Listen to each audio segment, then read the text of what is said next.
Welcome to the online recording version of this Dreamforce 23 breakout session. This is experience delivery and how to improve LWC performance with SSR. I'm Drew Lau. I'm one of our senior directors of product. I work on a product called Managed Runtime, where I've been working on performance and APIs for the majority of my career, and I'm coming over to the experience services team from the Commerce Cloud team to work with Greg in our initiative. Greg, why don't you do introduction?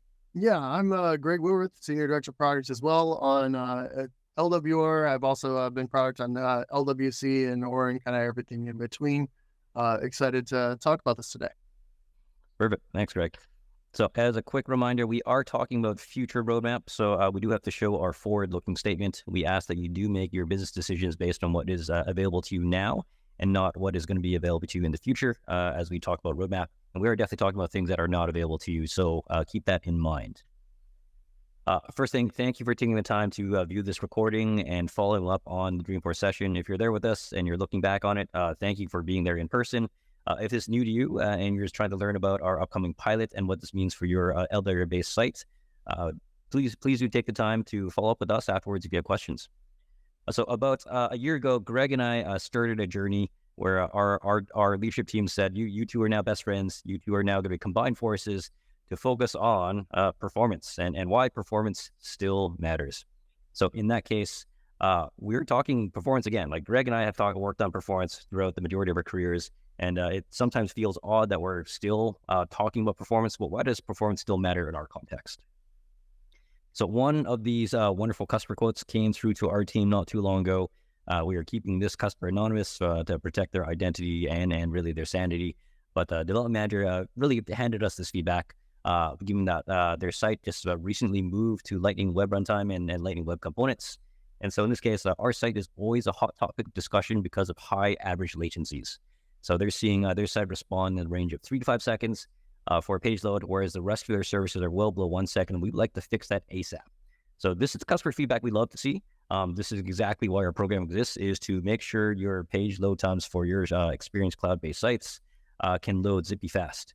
And so why do we still need that? But Greg, you've taken a look at really just performance across the web in general. You work a lot with the standards body and with various browser teams. Why don't you tell us what some of the interesting data that you've seen across that? Yeah. What's kind of remarkable is that we still find, and the link down below here is the study, that 60% of sites don't pass Core Web Vitals. And for those of you that may not know what Core Web Vitals are, they're a bunch of APIs that we do define in standards that Google, Bing, other search engine crawlers leverage to basically determine the health or the vitals of your site. So this can be load performance, SEO, accessibility, all of those different things become factors into that. And our initiative is to help make it so by default you have great Core Web Vitals. And we also pair that with another interesting stat from our Salesforce State of Commerce second edition, where the majority of businesses, 57%, expect more than half of their revenue will come from digital within the next 2 years. So we have two interesting contrasting data points. One is, well, most of the web sucks for performance and just user experience based on the Core Web Vitals measurements. The thing we contrast it with is, well, we expect most of the revenue to come from these same sites. So that's why we still think there's more to do around the performance aspects. And from where Greg and I are coming from, we come from what's called the experience services team. That's part of the overall Salesforce platform side of things. And so whatever we work on and can then help our other products that are across all the different Salesforce clouds get a bit of a boost to performance. So what we've seen in the last little while is we're seeing more and more demand for either working on BDC-like sites. That could be actual BDC sites like storefronts on Commerce Cloud that actually have BDC users, not B2B users where you're selling to another business, or BDE where you're having employees log in or partners log in. This is actually to end consumers. So we are seeing either an uptick in sites for BDC users, or we see just users who want to get used to more B2C-like experiences because that's what they're used to. And if you think about that, you spend probably the most of your time on your mobile device, where 80% of your time is usually in your top 5 apps typically. And if you think about your top 5 apps that you use, whether those are social apps or work apps or whatever floats your boat, those apps tend to load zippy fast. They load fast. They start getting your dopamine hit really quickly. And you compare that to a lot of web experiences out there, it's a big contrast. So you get a bit disappointed when you hit a web experience that loads in 5 seconds instead of in just as quickly as your app pops up on your phone. So that's kind of the really difference in expectations we're looking at. That is where B2C consumers are used to, and that's what we're trying to close here. And we think about some of the clouds within commerce and use cases where performance matters. These are the ones that we think about a lot. So for marketing landing pages, for example, we do see some interesting stats where if your site loads in 1 second versus 5 seconds, you are seeing 3x the conversion rates. And for landing pages for marketing, for example, those conversions matter. You all want to see lower bounce rates as well as higher conversion, and performance is one key thing to achieve there to arrive at that. As I mentioned, I came from the Commerce Cloud world. Our Commerce Cloud stats are pretty well developed around performance and what that means for your actual revenue and business metrics. So my team and what we're working on with Greg here came from a startup acquisition of a company called Mobilify a couple of years ago. And we put out a study, back then, which showed that for every 100 millisecond decrease in page load time, you would see a 1.11 increase in conversion rate. And for our customers, a lot of times that meant a 6 or 7 figure increase in annual revenue just by looking at decreasing page load times in 100 millisecond increments. So that's again another big example of where performance matters for more and more BDC-like experiences. Greg, you work closely with the Service Cloud team as well. Tell us about the Service Cloud and self-service portal use cases we're interested in for performance. Yeah, I don't know about, I'm sure everybody that's watching this, and again, thanks for watching the recording, hates when things go wrong. And that's where self-service portal and it loading quickly is super important, because we end up with 24% lower abandonment rate. And ultimately what this means for customers, the actual end user customers, that means they're getting their questions answered quickly and thus resolving their problems, which improves ultimately your overall brand awareness and an appearance in the customer satisfaction. But it also leads to case deflection. So you're not necessarily having to have as many people on phone calls, answering emails, all those different things. So it's super pivotal that we have great performance. The thing that I think is important to kind of note is that we've actually been on this performance journey for a while now, and this is just an evolution of that. And so those of you that have been with us for a while maybe have leveraged Dreamforce way back in 2013, and it enabled you to build programmatically perfect, pixel perfect experiences and ultimately connect CRM data. But it also didn't necessarily help us be able to reach, admins and great declarative solutions, which is where Aura stepped in. It made it so that we could make it easy for everybody to quickly build out different solutions using declarative methods with different business process flows and templates built into the system.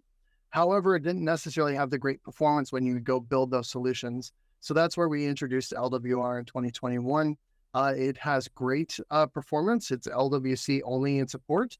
And we're evolving that with this experience delivery pilot that we're discussing today to ultimately bring you those, again, great core web vitals and the sub-second load times that we were discussing earlier. And if we really want to just do a quick comparison, this is leveraging live sites comparisons. We see a minimum on average a 2x improvement between Aura and LWR. So if you're on Aura today and you can migrate over to LWR, we highly recommend it, because you can see a homepage and search. They went from 5 seconds down to 2.5, or 7 seconds down to 3.7. It's just one of those things that it's great. However, that said, Drew, there's still more work to be done. There is. And in this case, we're measuring these things via what's called largest contentful paint. That's what LCP means if you're unfamiliar with that terminology. But yeah, if you look at these numbers, they're great improvements, 7 to 3 seconds, 5 to 2 seconds, so forth. But if you remember that opening quote from the customer quote there, we want things below 1 second, and 1 second largest contentful paint ideally. And so we still have a bit more room to go. And that's why we're continuing to work on elevator performance. So to do that, we're going to talk about some foundational stuff, and then we'll get into how we're achieving this and what that means and how you can join us for the pilot. So because we have a bit of a mixed audience usually, some of you may know this stuff. That's cool. It'll be a reminder for those who are a bit newer to some of the technical terms. We will be talking a lot about client-side rendering and server-side rendering. So client-side rendering is generally what happens now on LWR and in Aura, where the actual site you are looking at on your browser, whether that's on your phone or your laptop, is usually rendered in the browser via JavaScript on the user device itself. That is in contrast to server-side rendering, which is typically how the web has traditionally worked. where rendering is handled on the server. In this case, servers in quotes because we're all in the cloud nowadays. And the HTML outputs are sent to the browser, and they're rendered just by looking at the HTML as opposed to like using JavaScript to really do a bunch of that work. So when we compare client-side rendering and server-side rendering, we want to just understand like how those two fundamentally differ.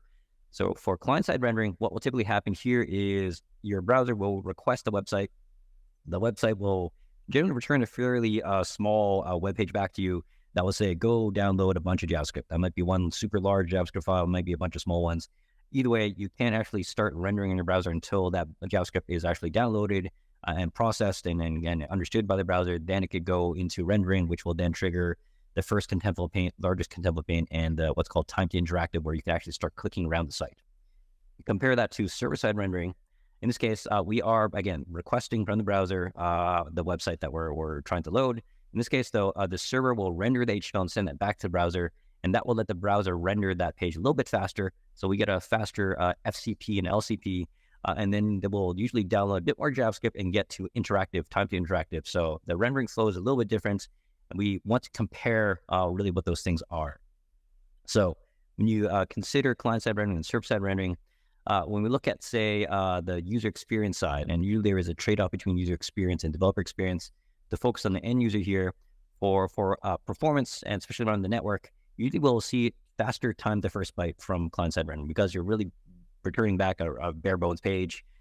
And on server-side rendering, you'll usually have a slower time to first byte because in this case, a site on Salesforce will have to go reach into the Salesforce system, load a bunch of data potentially that is needed to render a page server-side, and that will cause it to be a little bit slower to load the first bytes and return it back to the browser. And that means in this case, CDN caching is really critical. You have to be very conscious of how things can be cached on your CDN so that you can mitigate some of that slower time to first byte. When we think about the rendering side for performance, we typically, as we saw on the previous slide, have slower first contentful paint, lower largest contentful paint, and time to interactive because you have heavier JavaScript payloads to download before you can actually start rendering things.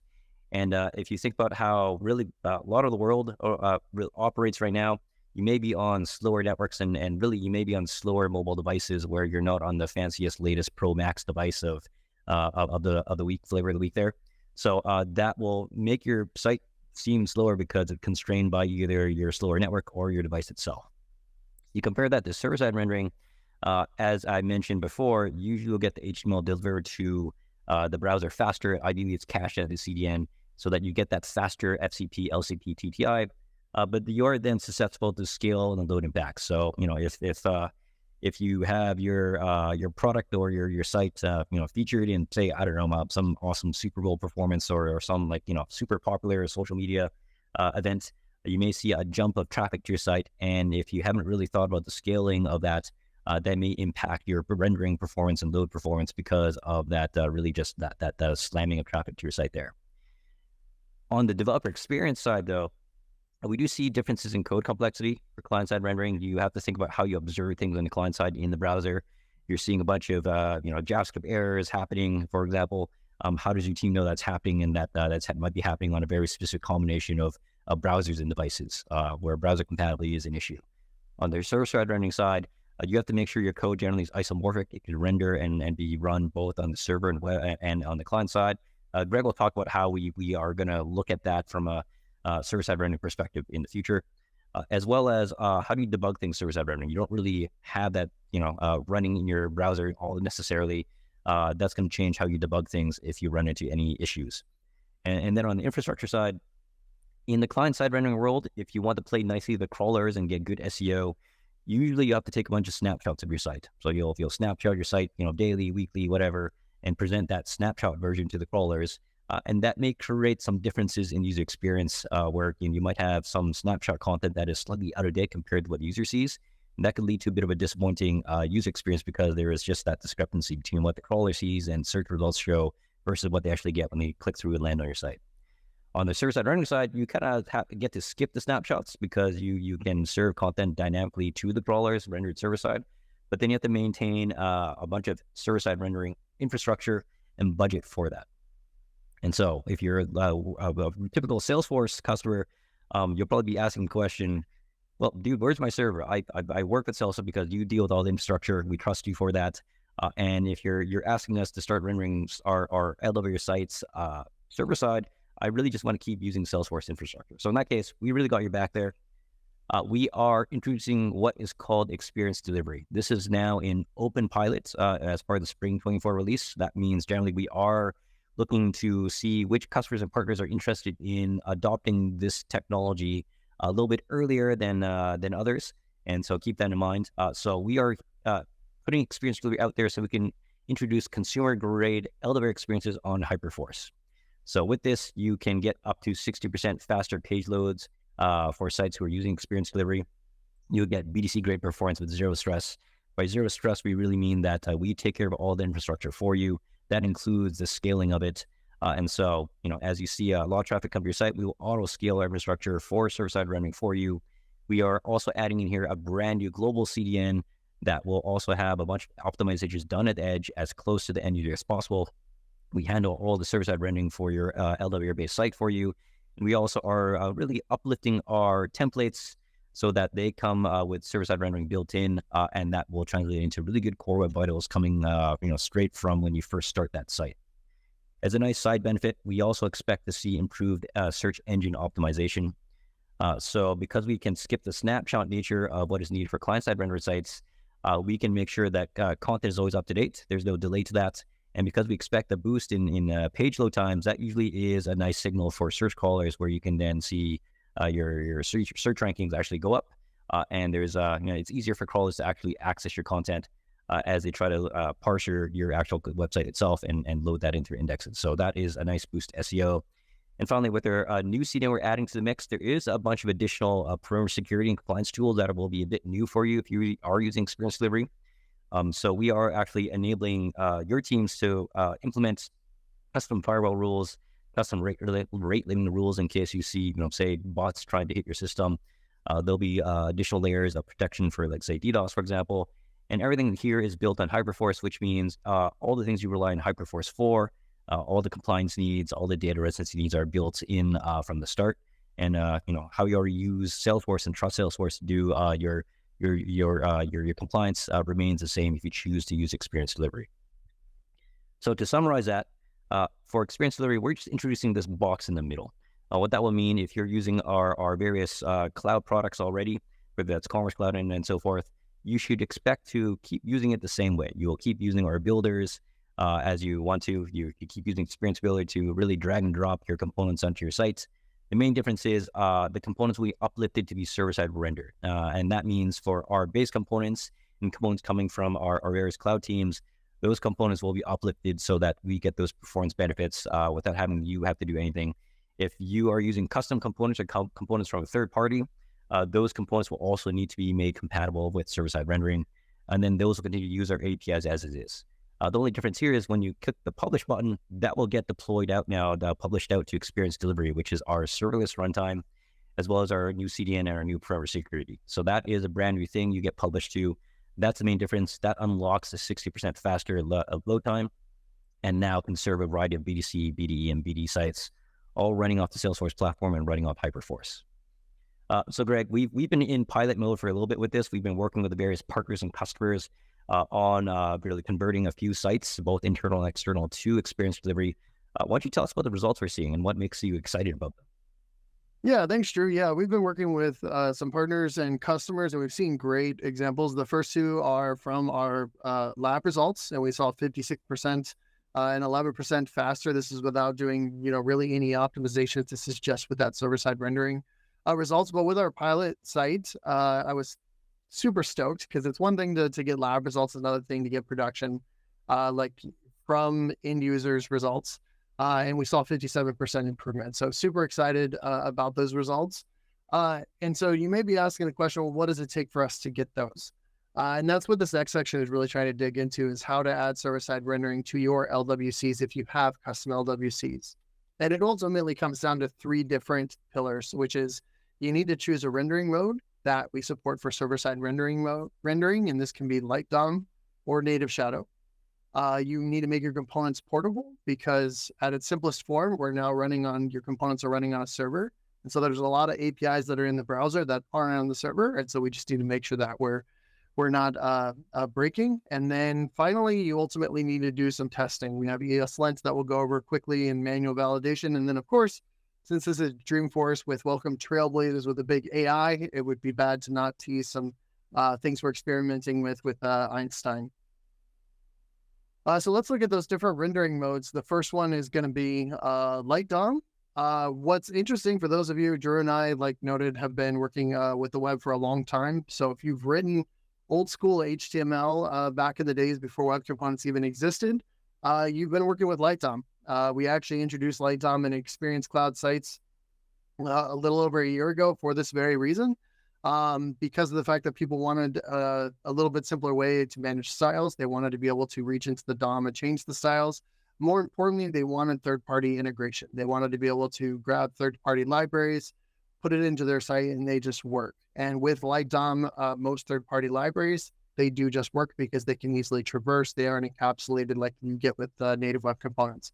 Additionally, some complex accessibility scenarios likewise just work. If you have, ARIA labeled by or described by attributes that need to cross shadow boundaries, those currently don't work, and you need to do some complex workarounds to make them work. And so Light DOM makes this a little bit easier.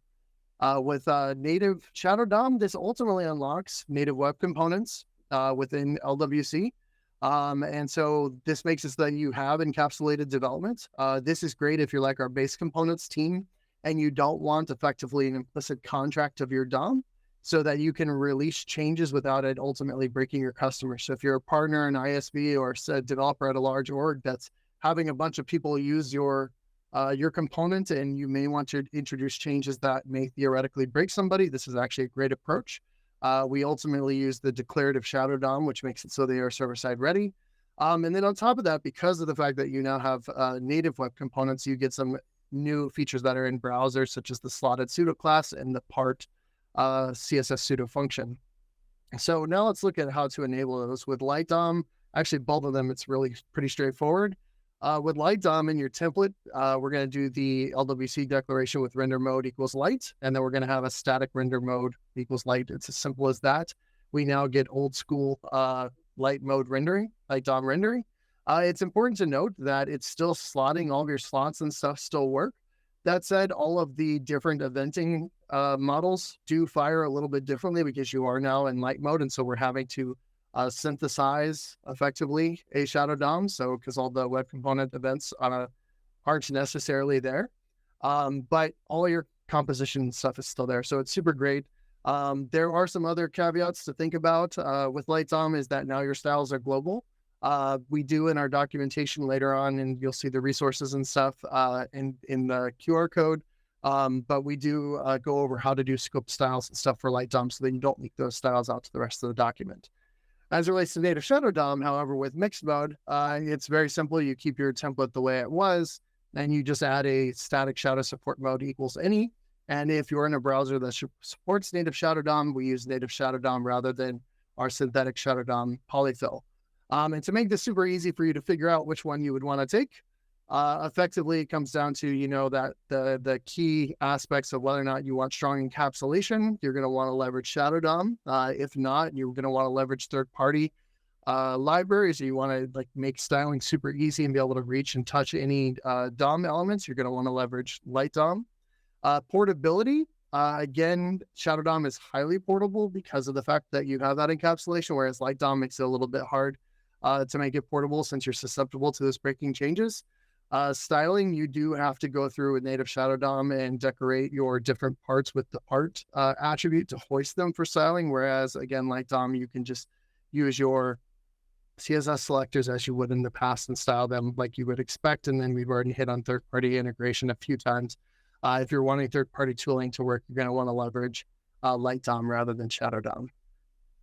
So how do you make your components portable, or again, to make it simple, how do you make them work on a server? We are actually introducing inside of LWR this environment variable called SSR.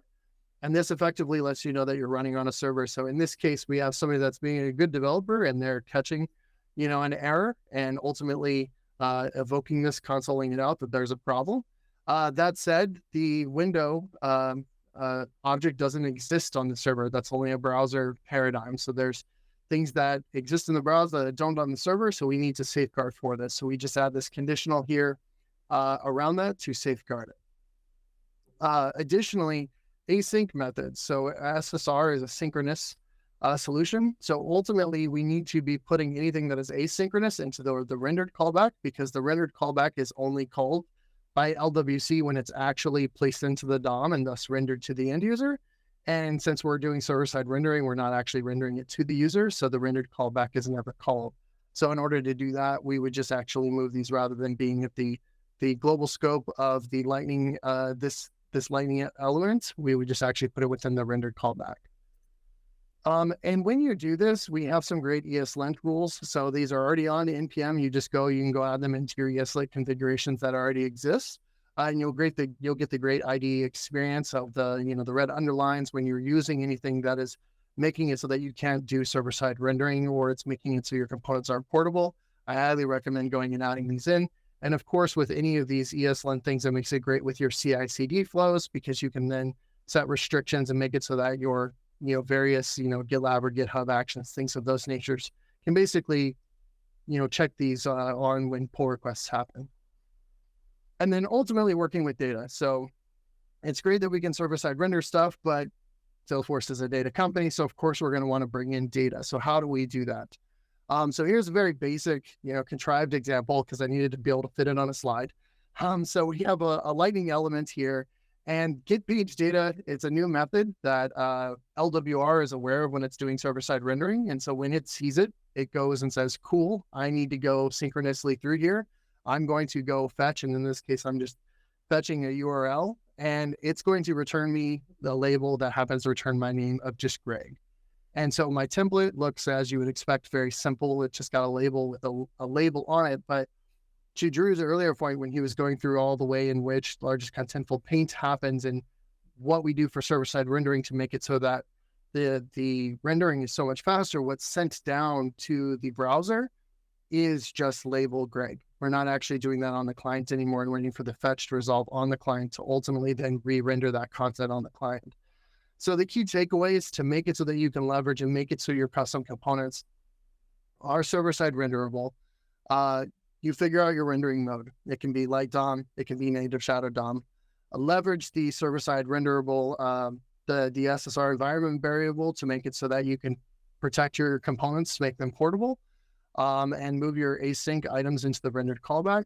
And then finally, test. Test your stuff, use the ESLint rules that we've done. Make sure to test, make sure your styles aren't leaking out, all those different things. And then also we're experimenting, looking into things to make this a little bit easier. So let's take a sneak peek at a wonderful POC that we've done on how making it so that we could uplift LWC components to make them SSRable. So let's take a quick look at this. So basically here we have a scenario where we have some dad jokes, and we have the event listener. We're calling the window event listener. We actually already have the ESLint rules in there. So it's telling us that there's some problems. And then up above, we're still calling the async methods, async awaits here inside. So ultimately what we're going to do is we're going to take this, we're going to open Einstein. We're going to open the prompt. We're going to go down. We're going to say, hey, make this SSRable. We're going to copy that code in. Einstein is going to do its magic. There's the result. We do a quick skim. Looks good. We're going to insert it in. What's awesome about this is it's gone and it's used that new SSR variable automatically for us. It also put inside the connected callback for us. It moved the async items down into the rendered callback, as we noted, but it also put that get page data. It automatically created this method for us and put it down here so that we would know to go get this information. So super excited about this. Again, this is an experiment phase currently, but still excited for us to be able to get this moving. And with that, we're super excited for you all to join us. Drew, why don't you tell them how they can join Pilot? Yeah, so we got this handy QR code and this shortened link. If you want to click through to that, I'll take you to a Trailblazer post where this recording is also posted. You might already know it because that's probably where you found the recording. But if you want to join our pilots to get improved page load performance, improved SEO through data freshness, and get a chance to really just shape our roadmap a bit more with Greg and myself and a lot of our peers. This pilot is for you. So this slide deck recording, a bunch of the links and resources, as well as a form to fill out if you want to join the pilot, are all available through that link here. So overall, yeah, just thank you for joining us today and viewing our recording. I hope that we see some of you in the pilot itself. And if not, when this becomes generally available, we will let you know. And we hope that you will pick that up for your LWCs sites in the future. Thank you very much.